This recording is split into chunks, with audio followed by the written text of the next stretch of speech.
Jadi kalau tidak tercapai kamu tidak bahagia.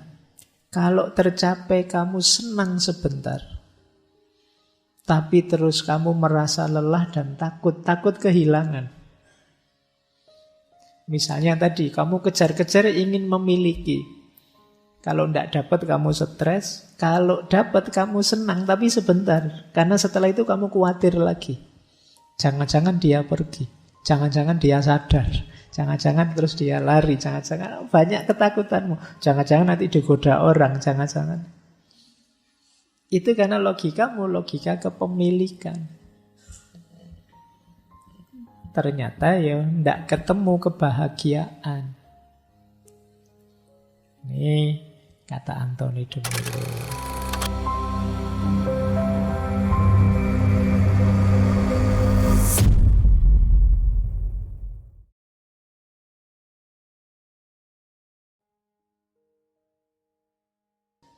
Ini yang dulu kalau versinya Erich Fromm kan dalam cinta harus ada knowledge, pengetahuan tentang yang kamu cintai, apa adanya. Ini rumus awalnya. Makanya kadang-kadang kritiknya Anthony de Mello, kita itu sering-sering yang kita cintai sebenarnya prasangka kita sendiri. Kata beliau, apakah engkau pikir saat engkau membantu orang lain itu karena kamu mencintai mereka? Baiklah, aku punya kabar untukmu. Engkau tidak pernah jatuh cinta dengan siapapun.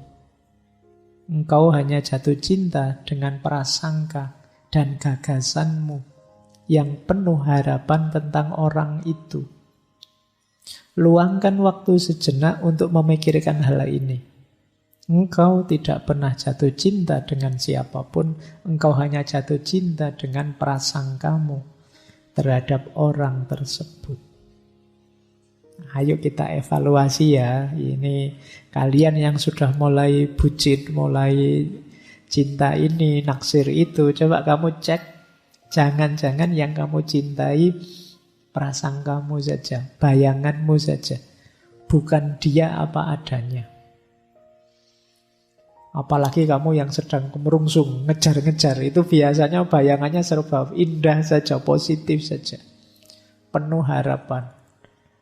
Padahal kalau mau lebih objektif, menerima adanya mungkin ya tidak seheboh yang ada di pikiranmu.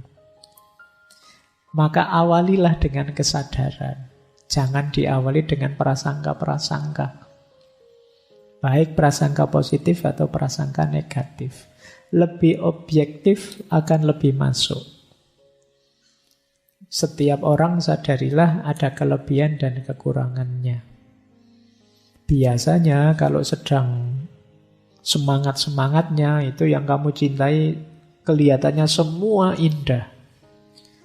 Tapi nanti kalau sudah dapat dan berapa lama gitu terus rasanya kok yang indah-indah hilang semua ya. Kok yang lain banyak yang lebih indah. Itu logika ini tadi bisa jalan. Karena kemungkinan yang kamu cintai selama ini hanya prasangkamu. Bukan dia yang sejati. Bukan dia yang kamu baca, kamu pahami, dan kamu terima. Baik, kita lanjutkan. Kelihatannya masih panjang. Sekarang kita lihat lawannya cinta, antitesisnya cinta. Ternyata kalau di Anthony de Mello, lawannya cinta sebenarnya bukan kebencian, tapi keterikatan dan ketakutan. Yang pertama, keterikatan. Musuh terbesar cinta adalah keterikatan. Keinginan, tapi dalam arti keterikatan. Kenapa begitu? Jadi keterikatan itu seperti saya bilang tadi loh, diawali dari keinginan, kemudian mematen keinginan itu namanya keterikatan. Engkau tahu mengapa? Karena jika aku menginginkanmu, aku ingin memilikimu. Kalau aku ingin memilikimu, aku tidak akan membiarkanmu bebas. Aku harus mendapatkanmu. Aku harus memanipulasimu agar aku bisa mendapatkanmu sesuai yang aku inginkan. Aku juga akan memanipulasi diriku sendiri sehingga aku bisa menipumu agar mengizinkanku menangkapmu. Jadi itulah kenapa cinta itu bukan kepemilikan. Kalau kita ingin memiliki, saat itu juga sebenarnya, kata Antonio de Melo, semacam kita memenjara dia dalam keinginan kita. Tidak membebaskan. Jadi makanya terus kadang-kadang kita akan melakukan trik-trik, manipulasi-manipulasi agar dia mau sama kita, masuk jebakan kita, terus kita miliki. Tidak punya motor, terus pinjem motor temennya. Gayanya luar biasa, kalau ngomong menggebung itu kan semacam manipulasi-manipulasi biar bisa diterima. Kalau dia terjebak, dapatlah dia kita miliki. Rasanya seperti ini, kata Anthony de Melo. Kalau cinta dasarnya keterikatan. Keterikatan itu keinginan yang sangat untuk memiliki. Kalau tanpa dia saya bukan apa-apa. Jadi ini yang pertama. Jadi lawan cinta keterikatan. Kata Anthony de Melo nanti yang kedua ketakutan. Keterikatan itu ilustrasinya begini loh. Hati yang mencintai itu lembut dan peka. Tapi begitu engkau berkeras untuk mendapatkan sesuatu darinya, engkau akan jadi kejam, keras, dan tidak peka lagi. Bagaimana mungkin engkau bisa mencintai orang bila engkau membutuhkan orang itu? Kalau engkau membutuhkan orang itu, ya engkau hanya akan memanfaatkan orang itu untuk memenuhi kebutuhanmu. Bila aku membutuhkanmu untuk membuatku bahagia, maka aku harus memanfaatkanmu, memanipulasimu, mencari cara agar aku memilikimu dan aku tidak membiarkanmu bebas.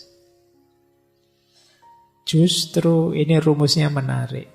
Aku hanya dapat mencintai orang jika aku sudah dapat mengosongkan diriku dari orang itu. Ini ruwet ini.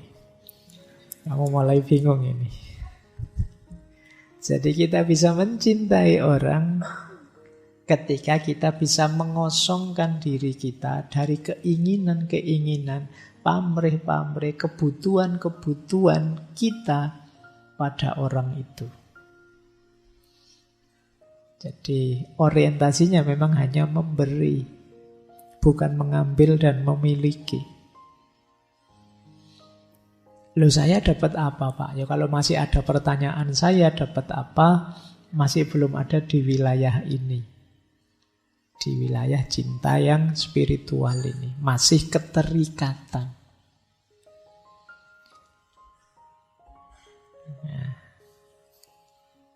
Kata beliau, tragedi dari sebuah keterikatan adalah jika objeknya tidak tercapai, maka hal itu akan menyebabkan ketidakbahagiaan. Jika hal tersebut tercapai, ternyata juga tidak menimbulkan kebahagiaan. Hal tersebut hanya menyebabkan sekilas kenikmatan yang diikuti dengan rasa lelah. Dan tentu saja selalu disertai kekhawatiran bahwa engkau akan kehilangan objek keterikatan. Kenapa sih tidak boleh terikat?